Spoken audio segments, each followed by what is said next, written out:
सनातन धर्म ज्ञान गंगा चैनल में आप सभी का स्वागत है। मेरे प्यारे कृष्ण भक्तों, आप सभी को जय श्री कृष्णा। श्री भगवान आप सभी का जीवन आनंदमय, मंगलमय, भक्तिमय तथा धर्म की राह में प्रशस्त करें, ऐसी मेरी श्री भगवान जी से प्रार्थना है। मेरे प्यारे कृष्ण भक्तों, सनातन धर्म ज्ञान गंगा चैनल में हमारे आज के वीडियो का विषय है आत्मा और जीवात्मा में क्या भेद है। जय श्री कृष्णा।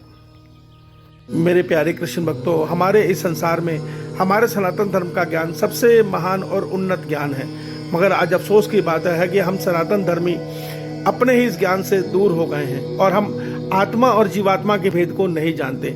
आज जहाँ आत्मा की बातें होती हैं वहाँ मनुष्य डरने लग जाता है कि मृत्यु के बाद उसकी आत्मा भटक रही है, यह आत्मा अच्छी है, यह आत्मा बुरी है।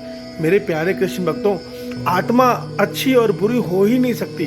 आत्मा तो परमात्मा का सच्चित आनंद स्वरूप है, जिसको आनंदमय कहते हैं, और ये आनंद से भरी हुई है। जब मन हमारा आत्मा का अनुभव कर लेता है तो वो परमानंद में का अनुभव करता है। उस आत्मा से हम लोग डरते हैं। मेरे प्यारे कृष्ण भक्तों, डरने की चीज़ नहीं है आत्मा। क्यों? क्योंकि हम लोग आत्मा और जीवात्मा में भेद को नहीं जानते। तो आइए हम आत्मा और जीवात्मा के भेद को, फर्क को समझते हैं। जय श्री कृष्णा। मेरे प्यारे कृष्ण भक्तों, आत्मा, जीवात्मा और शरीर के भेद को समझिए। शरीर अगर मोबाइल फोन है तो उसकी सिम है जीवात्मा, और उस सिम को जो करंट दे रही है, यानी कि जो मोबाइल कंपनी का जो नेटवर्क है, वो है आत्मा। तो ये समझिए, हमारा जो शरीर है इसको आप मोबाइल समझिए।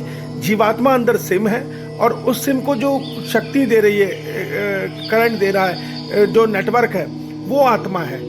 तो इस भेद को समझ के शायद आप इस रहस्य को समझेंगे कि आत्मा केवल चेतन शक्ति है, और जीवात्मा वो सिम है जो अपने कर्मों के अनुसार नए नए शरीर अर्थात नए नए मोबाइल जैसे सिम को मिलते हैं, उस प्रकार वो जीवात्मा नए नए शरीर को पाती है। मृत्यु के बाद ये सूक्ष्म शरीर को मनोमय कोश कहा जाता है। इसमें प्रकृति के 3 तत्व होते हैं, 5 तत्व नहीं होते। इसमें 2 तत्व खत्म हो जाते हैं, जल तत्व और पृथ्वी तत्व इसमें नष्ट हो जाता है। इसलिए ये सूक्ष्म शरीर मृत्यु के बाद दिखाई नहीं पड़ता, और इसे मनोमय कोश कहते हैं। इसमें हमारा मन, बुद्धि, अहंकार तत्व और साथ में प्रकृति के 3 गुण सत्य, रज, तम, ये सब आगे की यात्रा पे चले जाते हैं। अर्थात कर्मों के अनुसार नया शरीर पाकर फिर से अपने पिछले के शरीर में किए कर्मों को भोगते हैं। यही सूक्ष्म शरीर प्रेत योनि भी पाता है, और प्रेत योनि में भी ये नाना प्रकार के दुखों को झेलता है। तो ये जो भी शरीर पाता है उसमें सुख दुख का भोगता यही जीवात्मा होती है। यही मन, बुद्धि सदैव सुख दुख को भोगते हैं, शरीर में भी, शरीर के बाहर भी। आत्मा न शरीर में न शरीर के बाहर किसी काल में कोई सुख दुख नहीं भोगती। आत्मा तो आनंद स्वरूप है, परमात्मा का आनंद स्वरूप है।